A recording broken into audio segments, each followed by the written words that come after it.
नमस्कार मित्रों, आज हम आपको बताएंगे होम्योपैथी मेडिसिन यूज करने का सही तरीका। यदि किसी फिजिशियन ने आपको होम्योपैथी मेडिसिन दी है, आपको उसको सही तरीके से यदि आप यूज करेंगे तो उससे आपको फ़ायदा होगा, वरना आपको किसी तरह का कोई फ़ायदा नहीं होगा। तो हम आते हैं ग्लूविल्स पर। यदि आपको फिजिशियन ने ग्लूविल्स में मेडिसिन बना के दी है तो आपको उसे किस तरह से लेना है। यदि उसने 1 टाइम के लिए कहा है तो ढक्कन में आप 4 गोली या जितनी भी गोली उन्होंने कहा है ग्लूविल्स डालकर लेना है।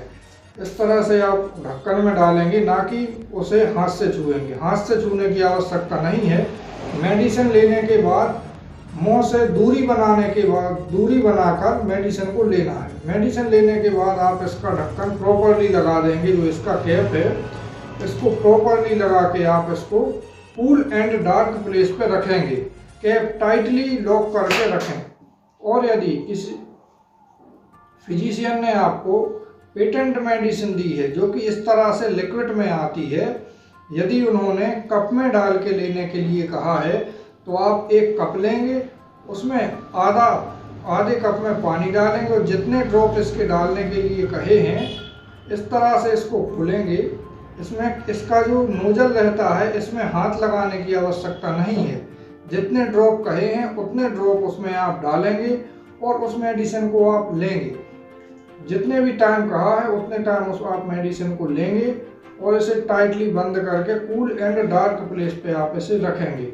और यदि फिजिशियन ने, डॉक्टर ने आपको बायोकेमिक मेडिसिन दी है जो कि इस तरह से आती है, इसे भी हाथ से छूने की आवश्यकता नहीं है। कई लोग बायोकेमिक मेडिसिन को हाथ से छू के खाते हैं, इसे भी हाथ से छूने की आवश्यकता नहीं है। इसे भी आप इस तरह से ढक्कन में जितनी भी टेबलेट कहा है उसे आप लेंगे और अपने माउथ से काफ़ी दूर रखेंगे और उसे आप चूसेंगे। इस तरह से बायोकेमिक मेडिसिन का यूज किया जाता है। और यदि आपको फिजिशियन ने इलेक्ट्रो होम्योपैथी मेडिसिन दी है जो कि इस तरह से इलेक्ट्रो होम्योपैथी मेडिसिन आती है, डाइल्यूशन में भी आती है एंड कैप्सूल में भी आती है, सभी फॉर्म में ये मेडिसिन आती है। इसको भी यूज करने का तरीका यही है। ओरल कैविटी आपकी जो माउथ है साफ होना चाहिए। खाना खाने के या पानी पीने के, चाय पीने के 10 से 15 मिनट बाद ही मेडिसिन का यूज करना चाहिए। हो सके तो 1 से 1.5 घंटे का अंतर रखें। आपका माउथ जो है बिल्कुल क्लीन एंड होना चाहिए, किसी भी तरह का फूड सब्सटेंस माउथ में ना रहे। और यदि फिजिशियन ने पानी के साथ मेडिसिन लेने को कहा है तो पानी के साथ लीजिए। यदि डायरेक्ट ही टंग डोज कहा है तो उसके टंग डोज लेने का तरीका ये है, ये जो नोजल है, इसकी नोजल रहती है, इसको अपनी टंग से काफ़ी दूर रखना है। लगभग 6 इंच का फासला उसमें रहना चाहिए। अपनी टंग से उसे टच नहीं होना चाहिए। यदि टच हो गई तो मेडिसिन खराब होने की संभावना रहती है। और मेनली इसे रखने का सही तरीका कूल एंड डार्क प्लेस है।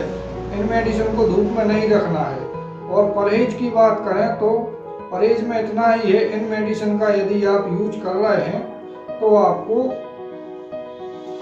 खट्टी चीज़ें, खुशबू वाली चीज़ों का सेवन नहीं करना है। जैसे नींबू का डायरेक्ट यूज नहीं करना है, टमाटर का डायरेक्ट यूज नहीं करना है, आपको मठा वगैरह नहीं लेना है और खुशबू वाली चीज़ों से आपको दूर रहना है। क्योंकि होम्योपैथी और इलेक्ट्रो होम्योपैथी की जो मेडिसिन रहती हैं ये डीप एक्टिंग मेडिसिन रहती हैं।